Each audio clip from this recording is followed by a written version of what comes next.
अस्सलामुअलैकुम नाज़रीन, मैं हूं आपकी होस्ट डॉक्टर शगुफ्ता नसीर, आपके अपने प्रोग्राम जिसका नाम है सेहत सबके लिए। नाज़रीन, जैसा कि आप सब जानते हैं, इस प्रोग्राम का मकसद आप तक आगाही पहुंचाना है ताकि घर बैठे आप अपना और अपने प्यारों की सेहत का ख्याल रख सकें। ईद उल अज़हा खुशियों, कुर्बानी और लजीज़ खानों का त्यौहार है। इस मौके पर घरों में गोश्त के मुख्तलिफ पकवान बनते हैं और लोग भरपूर लुत्फ़अंदोज़ होते हैं। लेकिन अक्सर देखा गया है कि ईद के दिनों में खुशियों के साथ साथ एक मसला बहुत आम हो जाता है और वो है गैस्ट्रो और मैदे के मसाइल। ज़्यादा मुरक्कन और मसालेदार खाने, ज़रूरत से ज़्यादा गोश्त का इस्तेमाल, पानी की कमी और खाने पीने में भी बेएहतियाती की वजह से बदहज़मी, मैदे का दर्द, कै, दस्त और फूड पॉइजनिंग जैसे मसाइल जन्म लेते हैं। इसीलिए आज के प्रोग्राम में हम बात करेंगे ईद उल अज़हा के दौरान मैदे के मसाइल क्यों पैदा होते हैं, इनसे बचाव कैसे मुमकिन है और अगर ये शिकायत हो जाए तो फौरी तौर पर क्या करना चाहिए। इस अहम मौजू पर रहनुमाई के लिए आज हमारे साथ हमारे स्टूडियो में मौजूद हैं doctor Mohammad Sajid Abbas Jafri. He is serving as an head of medicine and department in Bahria university health sciences campus. अस्सलाम वालेकुम डॉक्टर साहब। वालेकुम सलाम। कैसे हैं डॉक्टर साहब आप? बहुत शुक्रिया, अल्लाह का शुक्र। सबसे पहले तो आपका बेहद शुक्रिया बिजी स्केड्यूल में से हमारी ऑडियंस के लिए टाइम निकालने का। आपका शुक्रिया, आपने मुझे मदऊ किया, आपने मुझे इनवाइट किया, मौका दिया मुझे डॉक्टर साहब, आप बताएंगे हमारे नाज़रीन को कि ईद उल अज़हा के मौके पर लोगों को आम तौर पर क्या क्या सेहत से मुताल्लिक मसाइल पैदा हो सकते हैं या सामना करना पड़ता है आम तौर पे? देखिए, ईद उल अज़हा तो एक त्यौहार है, उसको त्यौहार की तरह मनाना चाहिए और ज़ाहिर है कि कुर्बानी होती है, गोश्त खाया जाता है, गोश्त आपकी घर में बहुत ज़्यादा होता है, उसको रूटीन की तरह इस्तेमाल करना चाहिए। ऐसा नहीं कि एक ही वक्त में सारा गोश्त इस्तेमाल कर लिया, आप उसको वक्फे से इस्तेमाल करें, अपने ज़रूरत के मुताबिक इस्तेमाल करें और उसको सिर्फ गोश्त की हद तक ही ना रखें, उसमें आप डिफरेंट चीज़ें भी ऐड कर सकते हैं। उसमें सलाद का इस्तेमाल है, सब्ज़ी का इस्तेमाल है और दूसरी चीज़ों का इस्तेमाल भी आप साथ रखेंगे तो पेट सही रहेगा। लेकिन सिर्फ आप गोश्त खाएंगे और तो फिर उस पर तो ये गोश्त का इस्तेमाल, ख़ासकर ये बकरे का या गाय का गोश्त जो ख़ासकर खाया जा रहा था इन दिनों में, तो क्या ये मैदे पे बोझ डालता है? नहीं, गोश्त तो मैदे पे बोझ नहीं डालेगा, लेकिन ये कि उसके साथ मसाले हैं, उसमें घी है, तेल का इस्तेमाल है, या अगर वक्त बे वक्त खाया जाए और ज़रूरत से ज़्यादा खाया जाए तो फिर ज़्यादा प्रॉब्लम है। अच्छा, कौन सी ऐसी गलतियां हैं जो लोग आम तौर पे ईद के दिनों में बहुत ज़्यादा करते हैं और जिसकी वजह से इन तकालीफ के साथ अस्पताल का रुख करते हैं? वो दिन में भी, दोपहर के खाने में भी गोश्त का इस्तेमाल, रात के खाने में भी गोश्त का इस्तेमाल, फिर एक वक्त में आपने मुख्तलिफ डिशेस को आजमा लिया, बजाय ये कि आप एक डिश एक वक्त में खाएं। आज एक खा ली, दूसरी दिन दूसरी खा ली और मुख्तसर ज़रूरत के मुताबिक इस्तेमाल करें तो ज़्यादा एतदाल बहुत ज़रूरी है इस सब चीज़ों के अंदर, क्योंकि वो होता है ना कि हौके में सब ये भी बना हुआ है तो ये भी चख लें, तो ये बना है तो ये भी चख लें। आपने एक ही वक्त में बहुत सारे पकवान बना लिए, बिल्कुल, अब आप का दिल भी चाह रहा है कि खाना है, लेकिन ये कि पेट इजाज़त नहीं दे रहा, तो इससे बेहतर है कि आप एक वक्त में एक चीज़ बनाएं, एक ही वक्त में। ये बड़ी इम्पॉर्टेंट सजेशन है डॉक्टर साहब की कि भाई आपने अगर लुत्फ़अंदोज़ होकर खाना है उस चीज़ को, तो बेहतर है एक टाइम पे एक ही तरह का खाना बना हो या एक ही डिश हो ताकि सब उसको इंजॉय करके खाएं। अच्छा डॉक्टर साहब, ज़्यादा मसालेदार और चिकनाई वाला जो गोश्त होता है या ये जो चीज़ें होती हैं, ये मैदे को किस तरह मुतासिर कर रहा होता है हमारे? देखिए, तेज़ाबियत होती है इंसान में, अल्लाह ताला ने एक तेज़ाब रखा हुआ है जिसको हम हाइड्रोक्लोरिक एसिड कहते हैं, वो खाने को डाइजेस्ट करने में इस्तेमाल होता है और हर इंसान के पेट में मैदे में होता है। लेकिन अगर उसकी मिकदार ज़्यादा हो जाए, एसिडिटी बढ़ जाए, अगर उसकी क्वांटिटी बढ़ जाए तो वो फिर बर्निंग कराता है, पेट में दर्द, जलन, तेज़ाबियत वो कराता है। उसका जितना आप ज़्यादा खाएंगे उतना ज़्यादा एसिड निकलेगा, जितना ज़्यादा मसाले होंगे उतना ज़्यादा होगा। आप उसको एतदाल के तौर पे मुनासिब मिकदार में नॉर्मल मसाले इस्तेमाल करके इस्तेमाल करेंगे तो एसिडिटी नहीं होगी। दूसरा, आप हमारा एक तरीक़ेकार है कि हम खाने के साथ साथ कोला ड्रिंक भी जी इस्तेमाल जी, करते ये तो हैं। बहुत ज़रूरी होता है। कोला ड्रिंक इस्तेमाल करते हैं, हम समझते हैं कि कोला ड्रिंक जो है ना खाने को हाँ, डाइजेस्ट करती डाइजेस्ट है, कर रहा है। लेकिन वो एसिडिटी बढ़ाती है। ओके, वो उससे फिर आपकी बदहज़मी बढ़ जाती है बढ़ जाती है। और पेट में भारीपन होने लगता है, गैसेस होने लगती हैं। हाँ। इससे बेहतर है कि आप उसका इस्तेमाल ना ना करें। क्योंकि लोग क्या करते हैं कि उस भारीपन को कम करने के लिए कोला ड्रिंक्स पीना कोला स्टार्ट कर ड्रिंक्स देते हैं कि भी, ये डाइजेस्ट कर देगा ये अभी के अभी उस वो चीज़ नहीं को। होता। अच्छा डॉक्टर साहब, जैसे हमने कहा है तेजाबियत या जलन, तो सीने में जलन, तेजाबियत तो हो रही है, अगर कोई अल्सर का पेशेंट है तो उसके अंदर और क्या साइन एंड सिम्टम्स आ सकते हैं? अल्सर के पेशेंट में सबसे इम्पॉर्टेंट अलामत तो ये होती है कि अगर आपका पेट में दर्द होता है, जलन होती है, साथ में फिर खून की उल्टी भी हो सकती है। अच्छा, खून की उल्टी हो सकती है। अगर अल्सर फट गया है तो फिर खून की उल्टी भी हो सकती है। तो अल्सर समटाइम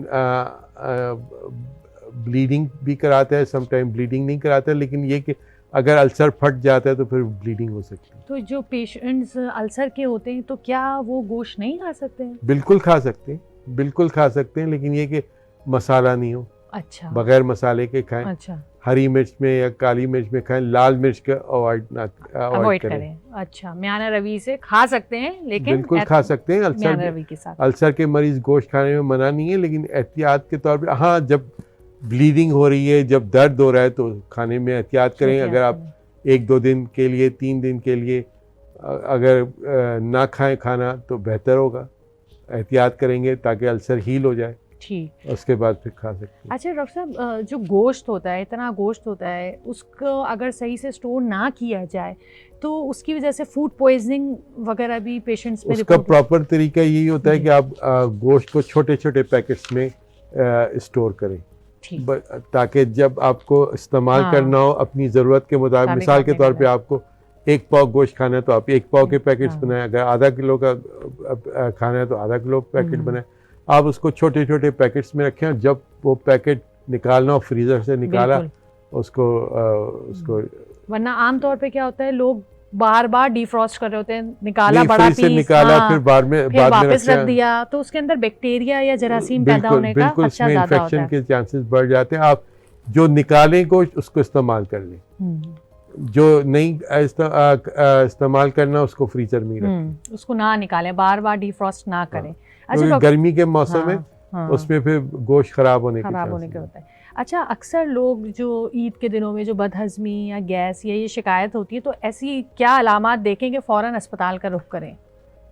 बहुत से लोगों को डायरिया होता है, बहुत से लोगों को लूज मोशंस होते हैं, बहुत से लोगों को उल्टी या मतलाहट वाली कैफियत होती है, लेकिन सबसे पहली अलामत तो ये होती है कि आपके पेट में दर्द हो रहा है, पेट भारीपन हो रहा है, भूख नहीं लग रही, खाने को दिल नहीं चाह रहा। अगर इस तरह की अलामत 1-2 घंटे तक रहती है तो डॉक्टर से ज़रूर। अच्छा, तो ये बहुत ज़रूरी है कि अगर इनमें से कोई अलामत आप अपने अंदर देखें तो फ़ौरन पहली फुर्सत में अस्पताल का रुख करें। अच्छा डॉक्टर साहब, जो अगर किसी को जैसे डायरिया हो गया या उल्टियाँ वगैरह हो गई, तो वो डॉक्टर से, जैसे अस्पताल में, क्लिनिक्स पे तो डॉक्टर्स बैठते नहीं हैं, ईद की छुट्टियाँ होती हैं, तो अस्पतालों में ज़्यादा इस चीज़ का रश हो जाता है। सबसे इम्पॉर्टेंट बात तो ये कि आपको पानी की कमी नहीं होनी चाहिए, नमकियात की कमी नहीं होनी चाहिए। आप घर में ORS के पैकेट्स रखें, ताकि अगर ORS नहीं भी होता तो नींबू पानी पी लें, ताकि आपके जिस्म में पानी की कमी ना हो, नमकियात की कमी ना हो, पोटेशियम की कमी ना हो। एक तो ये बात है। दूसरा ये कि आप घर में एंटी डायरियल रख सकते हैं, एंटीबायोटिक रख सकते हैं, गैस का सिरप रख सकते हैं, क्योंकि 2-3 दिन छुट्टियों वाली दिन होते हैं। तो अगर कोई ऐसी सूरत हाल ना हो कि बहुत ज़्यादा तबीयत ख़राब हो जाए और फिर अस्पताल रश करना पड़े, आप घर में रेमेडी ले सकते हैं। आप एक इस तरह की चीज़ें घर पे ईद के दिनों में बिल्कुल, स्टोर कर ये बहुत सकते हैं। ज़रूरी है, क्योंकि फार्मेसीज़ भी बंद होती हैं, मेडिकल स्टोर्स भी बंद होते हैं, तो आप पहले से ये एहतियाती तदाबीर कर सकते हैं।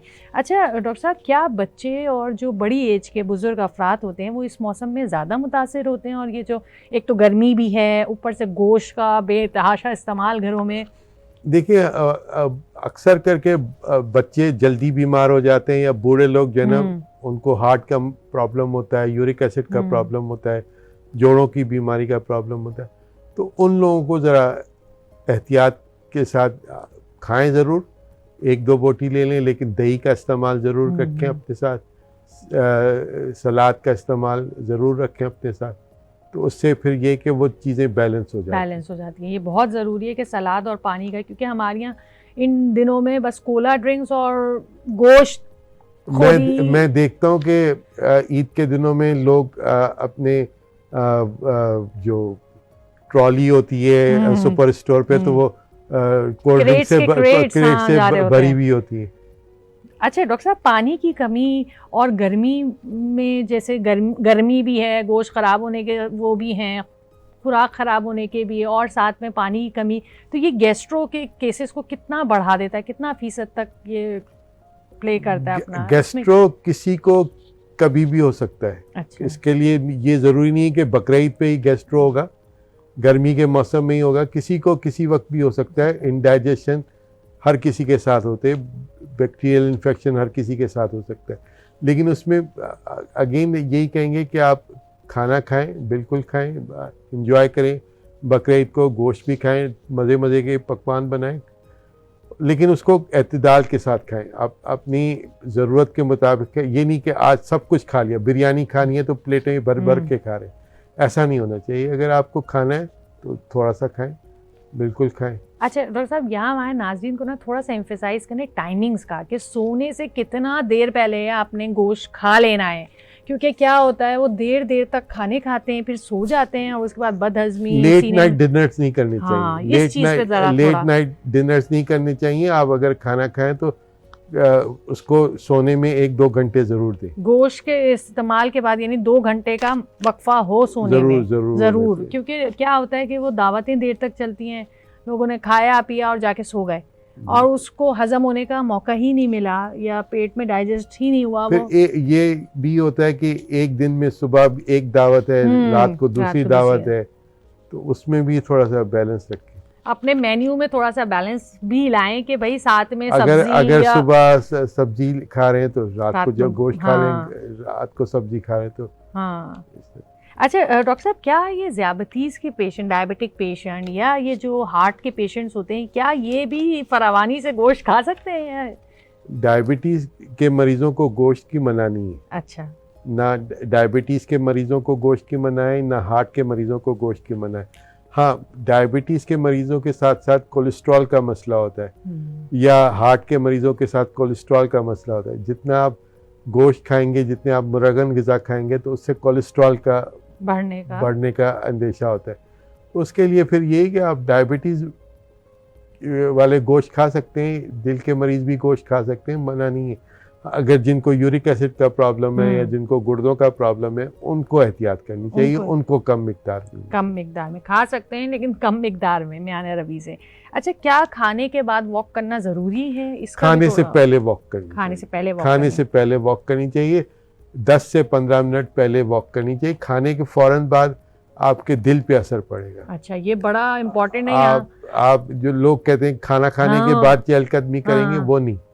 खाने से पहले, आप रात का खाना खाने से पहले 10-15 मिनट पहले वॉक करें, दोपहर के खाने से पहले 10-15 मिनट पहले वॉक करें। ये बड़ा टाइमिंग्स बड़े इंपॉर्टेंट हैं। लोग कहते हैं हम तो वॉक करते हैं, खाने के फौरन बाद हम वॉक कर लेते हैं, हजम करने के लिए दिल पे असर पड़ सकता है। अच्छा डॉक्टर साहब, यहाँ पे थोड़ा सा हमारे नाज़रीन को बताएंगे कि अब जैसे मर्द हजरात, बच्चे मंडी, मवेशी मंडी जाते हैं जानवर लेने के लिए, तो ये कॉन्गो वायरस का भी बड़ा आता है कि कॉन्गो फैला हुआ है, नहीं जाना है, या क्या ये मैं तो समझता हूँ इसको ज़्यादा फैलाया जाता है। अच्छा। थोड़ा सा अननेसेसरी मीडिया हाइप क्रिएट की जाती है। बिल्कुल आप जानवरों को हाथ लगाएं, लेकिन ये कि एहतियात के साथ, अगर देखें कोई गंदगी है तो उसको ना करें, उस जगह पे जाएं, साफ जगह पे करें। और अननेसेसरी अगर हाथ भी लगाएं जानवरों को, तो आप फ़ौरन हाथ धो लें।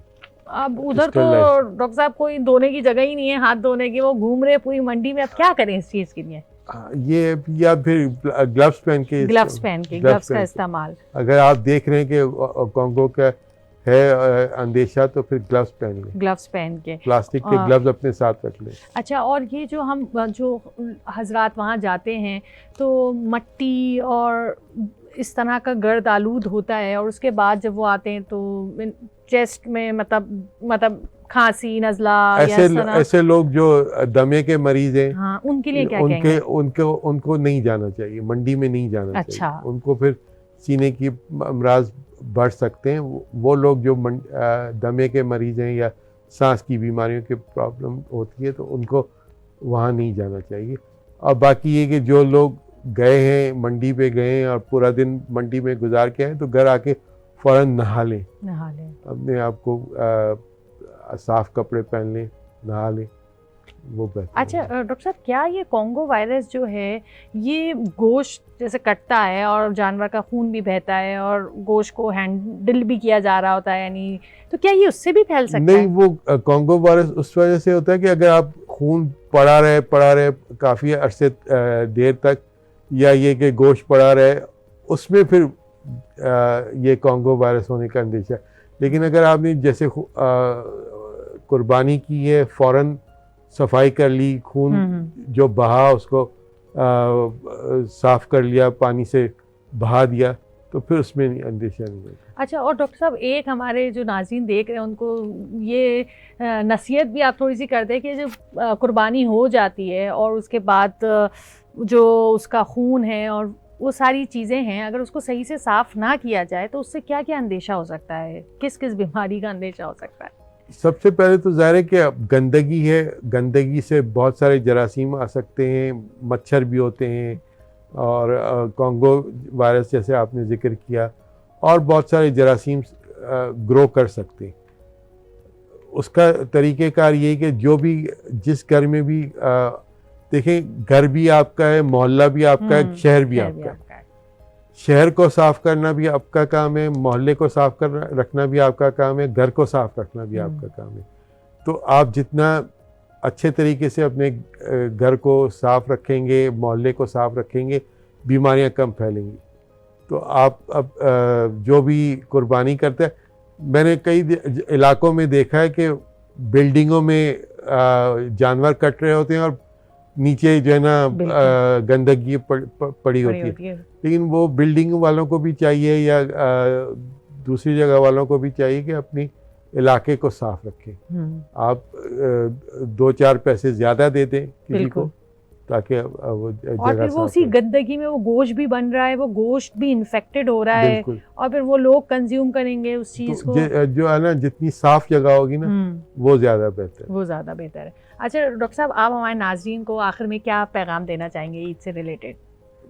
मैं ये कहूँगा कि कुर्बानी की ईद आ रही है, बकरा ईद आ रही है, उसको एंजॉय करें, जानवर ख़रीदें साफ़ सुथरा। जब भी ज़ाहिर है कि शरीयत में भी है कि जानवर हलाल होना चाहिए, ऐबदार नहीं होना चाहिए, बीमार नहीं होना चाहिए। तो जो भी जानवर लाएं साफ़ सुथरा लाएं, अच्छा सा जानवर लाएं, और उसको जब कुर्बानी करें तो उसको साफ़ जगह पे कुर्बानी करें, और उसको गोश्त को प्रॉपर तरीके से डिस्ट्रीब्यूट करें। जो 3 हिस्से होते हैं, रिश्तेदारों का, पड़ोसियों का, अपने घर का, गरीबों का, सब में उसमें इक्वल डिस्ट्रीब्यूट करें।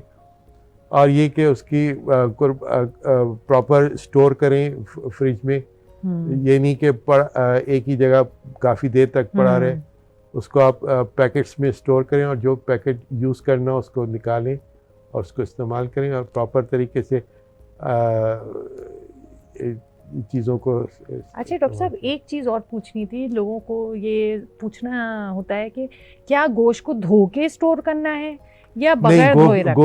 गोश्त को धो के स्टोर नहीं करना, धो के स्टोर बिल्कुल नहीं करना। गोश्त को धो के स्टोर नहीं करना। आप जैसे गोश्त होता है वैसे ही पैकेट में रखें। जब आप उसको निकालेंगे तो फिर अच्छे तरीके से वॉश करना है, क्योंकि ये भी बैक्टीरिया डेवलप कर देता है उस गोश्त के अंदर। तो ये वॉशिंग टाइमिंग्स भी बड़े इंपॉर्टेंट है। लोग समझते हैं अपने अच्छे में कि हम अच्छा करके रख रहे हैं, लेकिन वो उनके लिए और डेंजरस हो सकता है। गोश्त को वैसे जैसे स्टोर करते हैं वैसे ही रखें। वहाँ जब आप इस्तेमाल करेंगे तो ज़ाहिर है प्रॉपर वॉश करके इस्तेमाल। और अपने ग़िज़ा में भी मतलब पानी का भी थोड़ा सा एम्फसाइज करें। पानी का इस्तेमाल बहुत ज़रूरी है, क्योंकि गर्मी भी बहुत ज़्यादा है, और मतलब इतना ज़्यादा हम हैवी खाने खाते हैं तो तेज़ाबियत, जो डॉक्टर साहब ने कहा कि बहुत ज़्यादा हो सकती है। तो उस चीज़ के लिए पानी का इस्तेमाल करना भी, और कोला का कम इस्तेमाल। रोक तो नहीं सकते हम, जाहिर सी वो बात है। कभी ले लें, लेकिन ये कि हाँ। बोतलों पे बोतलें नहीं हाँ। लें, बस ये कि थोड़ा बहुत टेस्ट की खातिर। हाँ डॉक्टर साहब, आपका बेहद शुक्रिया आज हमारे साथ इस प्रोग्राम में शामिल होने का। नाज़रीन, आपका भी शुक्रिया। आज की गुफ्तगू से हमने ये जाना कि ईद उल अज़हा के मौके पर मैदे के मसाइल ज़्यादातर बेएहतियाती और ज़रूरत से ज़्यादा खाने की वजह से पैदा होते हैं। अगर हम अपनी खुराक में एतदाल रखें और सफाई का ख्याल रखें तो खुशियों के इस त्यौहार को बीमारियों से बचते हुए भरपूर तरीके से एंजॉय किया जा सकता है। अगर आपको हमारा आज का शो पसंद आया तो हमें अपनी राय से ज़रूर आगाह करें और मज़ीद ऐसी इन्फॉर्मेटिव वीडियोज़ देखने के लिए हमारे चैनल को ज़रूर सब्सक्राइब करें, क्योंकि अब सिर्फ सेहत की बात होगी हर घर में। आज के लिए इतना ही। अपनी होस्ट को दीजिए इजाज़त, अगले प्रोग्राम में फिर मुलाकात होगी। अल्लाह हाफ़िज़।